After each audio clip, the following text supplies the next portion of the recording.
Some experiences can change our lives forever. Sometimes people can become angry at the world and ask themselves, why me? This show allows me to share stories about people who bounce back and have developed a greater appreciation for life and their own worth due to these life-altering experiences. Today, we will meet an extraordinary guest who has defied all odds by bouncing back from a paralyzing brain injury. Both she and her mom are joining us today to share her remarkable story and remind us that life can and will change at any given moment. But we must face those challenges head on with strength and conviction and never give up hope. Let's get started. Hello, I'm Lisa Bien, and welcome to Bouncing Back. God makes a way. Be honest and communicate. Be your authentic self. That's so critical.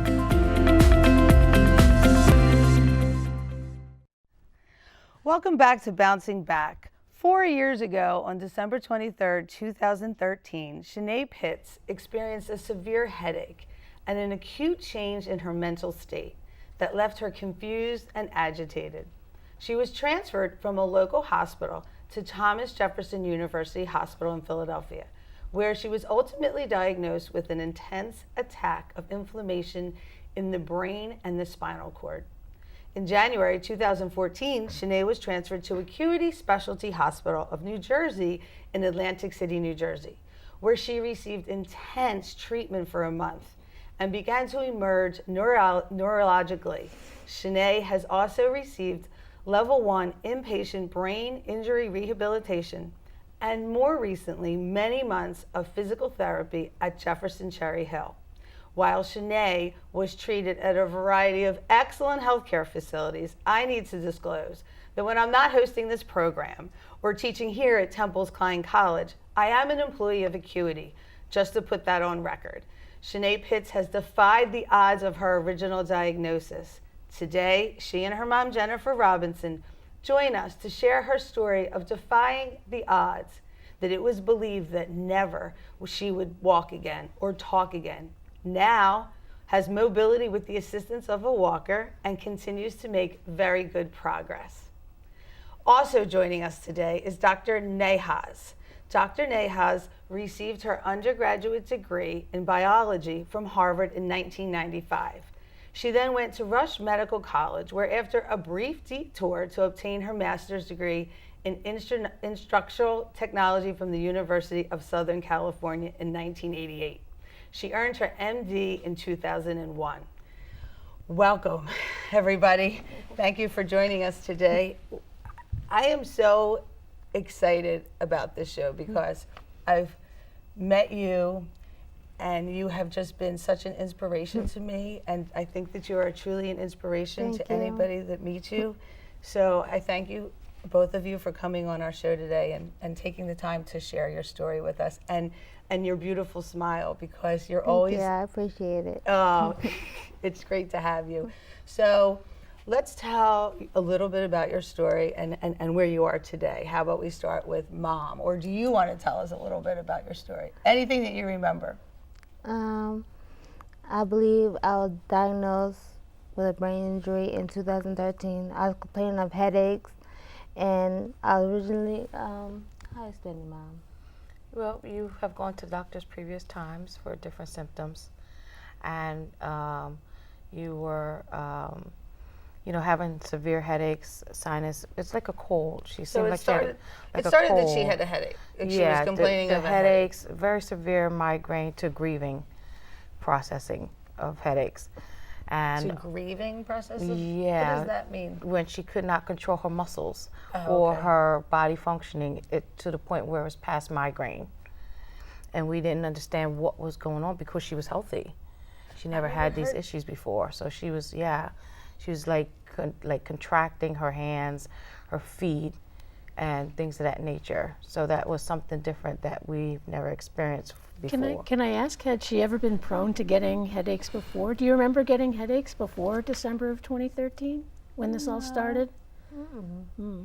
So yeah, that in and of itself could be something to worry about, headaches just starting all of a sudden without any clear reason why. Right. especially if there were unexpected neurologic symptoms. You Yes. described these twisting and Twisting. clenching of the muscles. Yes, and the feet. And the feet, agitation, and eventually confusion. Confusion. These are all big red flags that it's not a benign headache, that something serious could be going on causing the headache. So benign headache just means, just want to make sure we're all clear. A benign headache means just like a headache that we get, we take some Advil or we take a pain pill and it goes away. A headache that doesn't have a serious underlying cause to it, either medically or neurologically. Okay. Migraine is a very common type of primary headache, where there's not something causing it like a brain inflammation or a brain bleed, but it can be very devastating despite that. Yes. It sounds like you said migraine for the headache Yeah. that she was describing. She was describing, but she was saying it was more in the temple and frontal area where the pressure was like a heartbeat, as she described. Yeah. And sometimes with migraine that can happen, but when it's persistent it was persistent for days and days. And with all these other symptoms that we wouldn't expect. Like with a migraine, we would expect light sensitivity. Sure. We would expect that you may have to lie down and not be very active because that can make it worse. We would expect nausea, Right. pounding pain, but not the other stuff Not you the other described. stuff, right. So it's interesting that we're calling it a migraine then, because that's how we've been talking about it, right? That it started out as a migraine. So it really It wasn't. wasn't a migraine. It was more deeper than that. We didn't know. She kept going back and forth to the doctor's office, we were trying to figure out, so we was doing a CAT scan, and then they had found a mass on her brain. And that's what they were saying, it was giving her the pressure on her brain. And then So first she goes to the ER complaining of tremendous headaches. tremendous headache. Right. They say it's not a headache. Correct. It's they say it's sinus infection. Right, that's what they diagnosed her with Okay. at first, was the sinus infection. Okay. So they were treating her with antibiotic over the counter and a couple of, ibuprofen. But it did not alleviate the problem at all. It intensified. And come to find out, the antibiotic, they didn't want to give her another one because she already had finished the dose that she was already prescribed. So that's when the doctor, Rosenthal, asked to do a CAT scan of the brain. Okay. So but she's at her apartment, and your friends found you. Yes, her roommate Yes. Your found roommate her on the in the floor. hospital. Yes, Okay. unconscious. And they did the CAT scan of the brain, and they found it. And that was where At Atlantic Regional Medical Center, Okay. and that was the city division. Okay. And that's when they told me, because I worked for them for 28 years, and I came in, they called me and told me my daughter was at the hospital. And I'm thinking of something simple, because, sinus infection, we already saw her at the doctor's office. And they said, no, it's very serious. We need you to come down and to assess this situation. And then they told me she had swelling on the brain, lesions, and a mass. Okay. So let's think about this for a second. Yeah. Okay. You were how old at the time, Shanae, when this happened? How old was she? 23. 23. 23. So she's 23 years old. Mm-hmm. You're at the office. You're thinking, oh, it's a hospital, it's calling, it's something minor. You go to the hospital and you find all this out. Yes. Wow. That floored me because Your life she changed. was, yeah. I talked to her Monday, Wednesday, she's in a critical state.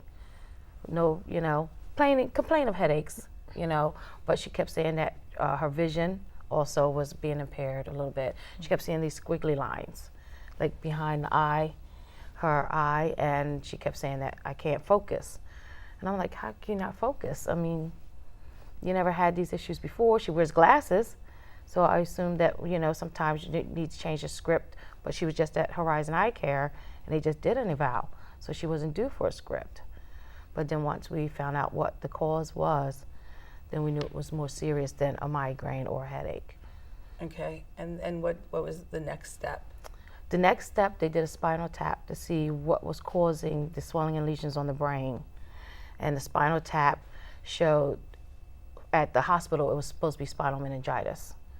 Well, they were treating her for spinal meningitis at ARMC City Division, and she declined. She declined to the point where they said that they could no longer take care of her with her complications, and they needed to take her to Jefferson because they needed to open up her brain to find out what exactly was causing these, these symptoms and why she was declining. So they transferred her to Jefferson. Jefferson did a brain biopsy, and the brain biopsy showed that she had encephalitis and edema on the brain. And that was in December of 2013. So December of 2013, your life, both of your lives. Yes. Just when she says yes to me. Just the way you smile, it lights up the room. But your life changed so drastically, both of yours. Look at them, I mean, and they're here today to talk about their experience and how it changed. But, putting the medical side for a second, and then we're going to come back right to you, I promise you. Putting the medical side, what were you going through at that time? What was your feel? How did you feel? A sense of loss I had many questions of how, why, from a baby that was born healthy to somebody that had swelling and lesions on the brain. I couldn't grasp by the deterioration. She was deteriorating. She wasn't getting better. She was on life support. We're going to come right back. We're actually going to continue our conversation about bouncing back from a paralyzing brain injury when we come right back. We just need to take a quick break. Welcome back, and we're talking about bouncing back from a paralyzing brain injury today. So we were starting to talk about your experience, and we're now at the point where you got a phone call, mom gets a phone call that my daughter's in the hospital, and she's thinking it's very, casual. Okay, I'm gonna go to the hospital, and she finds out that her daughter now has a massive paralyzing brain trauma. She's at Jefferson. Now she has to come into the hospital. And what we also learned earlier is that there's a big difference between saying, I have a headache versus I have a migraine. And so many people, like myself, we all think we have every headache is traumatic, just like everything in this world today is traumatic, right? So I have a migraine. But we learned already that there's a difference, right? Sure. What most people experience when they get headache is probably more consistent with tension type headache, where it's really just pain and pressure. It might pulsate a little bit, but there's really minimal, if any, sensitivity to light and noise or nausea and vomiting or an effect of physical activity. As opposed to migraine, all of those things are quite characteristic. They tend to be more on just one side, with a lot of pounding, moderate to severe pain, sensitive to light and noise, nauseated, these types of things. With migraine, you can have other neurologic symptoms like seeing squiggly lines. Right. So, those kinds of things aren't always reason for concern. It's when you put it into the whole context, a full picture. Right. Headaches out of the blue, with a sickness, like being very ill, neurologic signs, sudden in onset, somebody who's older, who never had headaches before. Right. These are the kinds of things that cause us maybe to worry. Yes. Yeah. Yes. So we could actually probably do an entire show. We could do an entire We could do show. an entire show just about, Yeah. seriously, we could probably do an entire show about when to worry, and I said to you earlier when we first were talking, I said, well, I guess, it's stress that must make us have migraines, but we could talk about stress and that. But so talking about stress, you're now at the hospital, right? Yes. And your daughter has to have surgery. Yes. She has surgery at Jeff, and she then gets transferred to an acuity specialty hospital, and she's there. Yes. And then, so her continuum of care, how many hospitals has she been to already? She's been a total of 8. So she's, God bless you. Yes. So you, Mom, you have really been her advocate, Yes. her healthcare coach. Yes. Maybe we could speak about when you deal with a trauma and you're interacting with the doctors and you're interacting with the nurses, and we have Shanae here. Maybe you have some tips that you can offer for people, right? How can they really help your experience? What helped you get through all this? Because look at you, you're both smiling.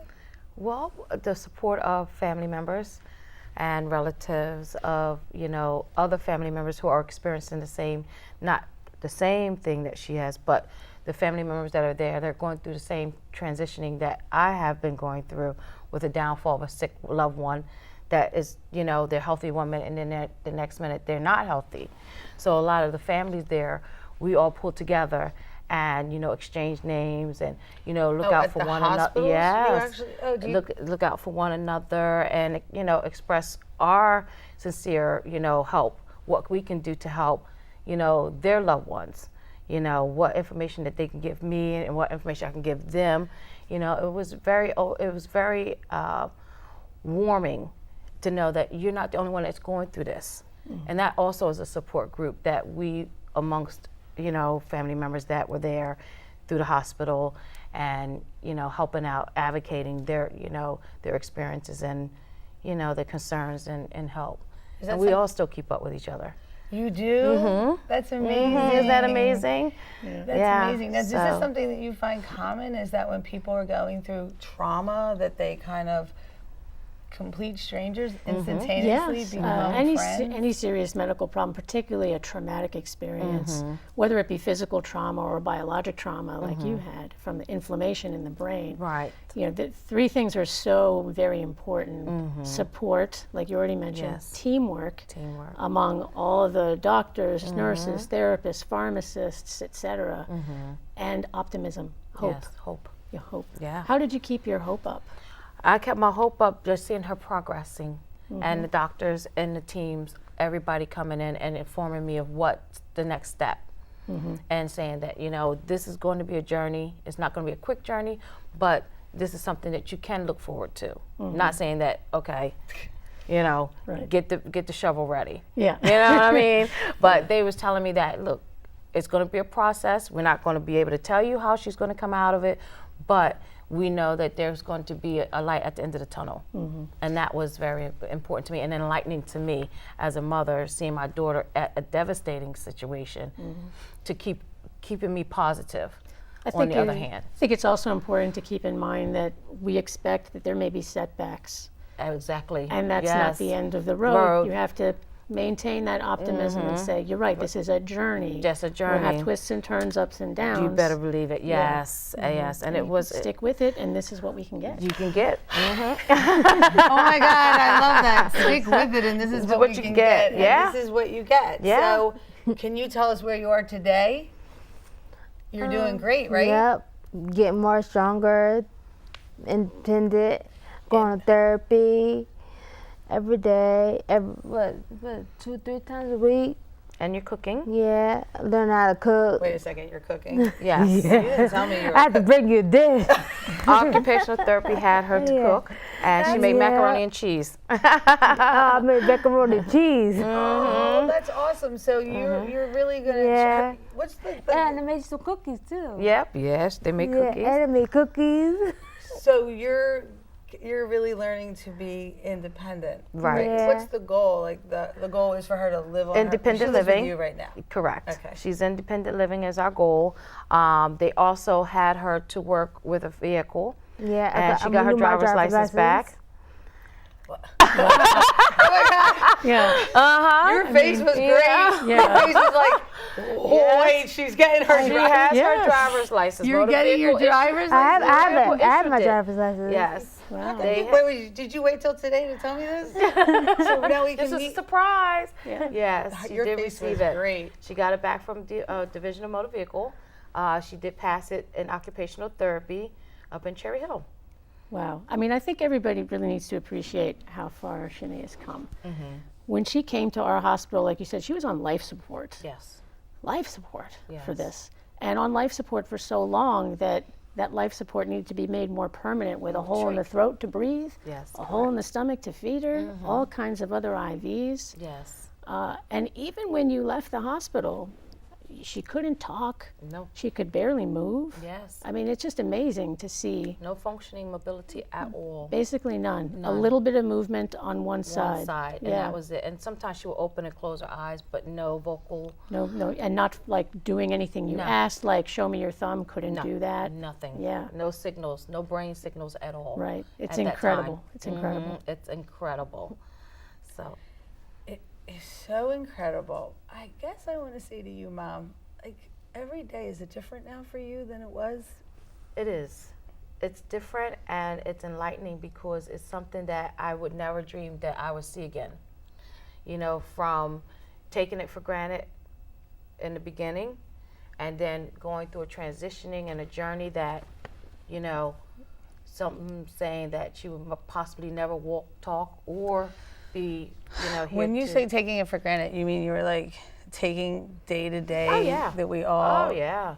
You know, taking it in stride like nothing, you know, going to work, you know, talking to her for about hot 5 minutes and then don't say I love you or, you know, I miss you or, you never know that you'll be able to see that person again. So it's very important to let that person know how you feel on a daily I basis. actually feel like I could like cry right now. 'Cause it's just so, Yeah. it's so Yeah. true. Like you never every, would think that you would miss your kid will outlive you or you will outlive your kid. You know, you want them to bury you. You don't want to bury your kid. And that was the point, the direction she was going. At one point, they were saying, does she have a living will? Is she going to be, you know, is there a nursing home or But they were asking you if and tell me if I'm wrong, but I find this a little, I guess I find it a little odd that they're asking if a 23-year-old has a living will. I mean, Not too many 23-year-olds do. No. I know, so I'm like, wait a No. second, Yeah. are we, Yeah. is that something we should be endorsing? But Actually, I think that everybody should be talking to their friends and family and people they care about and who they love and who love them about what they would want to happen if they found themselves in such a situation where it seemed like there was no chance for a neurologic recovery, for a meaningful life ahead.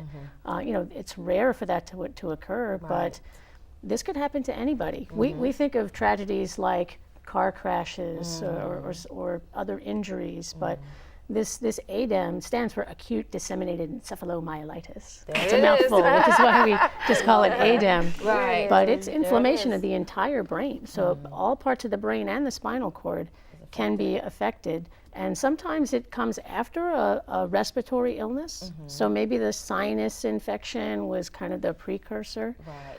But with a sinus infection, you can also have brain infections, and that can trigger the inflammation. So thankfully, this is rare, and it usually just happens once and it's done. Right. And if you can get that person through and then rehabilitate what damage has been done to the brain, we get good results. Good results. And she is a good result. Yes. wow, you are a great result. I Yes. think one of the things that we should mention too, and that you talked about actually, you mentioned that we should have a living will, but if we're going to have a living will, and you said talk about what you want and what a meaningful life would be like, I think that when you decide to have that living will, that you should really decide what is a meaningful life. What does that look like? What does that feel like? I mean, you're proof positive that this is a meaningful life. You are proof positive that life goes on and there's hope, even through when there's darkness, there is this incredible hope. Is there anything that you would like to say to our viewers today out there that may be struggling with something? Do you have a message for them or anything that you want to say? I know you said hope got you through it, but what else got you through it?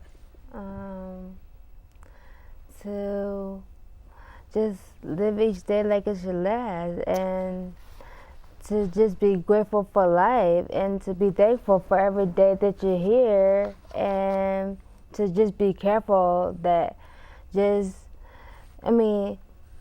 your life, but just be careful with your life, that you just can't be careless with your life, that life is fragile, and That's that great. anything can happen. Thank you so much. My thanks to our guests, Shani Pitts, her mom, Jennifer Robinson, and Dr. Nahas for joining us today on Bouncing Back. Life happens on a daily basis, and we are so faced with it. We're often faced with adversity. Today, we heard an incredible story of beating the odds. Shani is a reminder that we can all overcome adversity and that we do have the resilience to fight and make it back. Shani and her mom remind us that at times of seemingly infinite darkness, there can be light, laughter, and love. I hope today's story meant as much to you as it has to me, to remind us that we cannot control everything in our life. We cannot plan for these changing moments, so we must embrace life today, enjoy it, and remember, once you believe in yourself and your ability to bounce back, the rest of your life will truly fall in place. I look forward to seeing you next time on Bouncing Back. Hello, I'm Lisa Bien, and welcome to Bouncing Back. God makes a way. Be honest and communicate. Be your authentic self. That's so critical.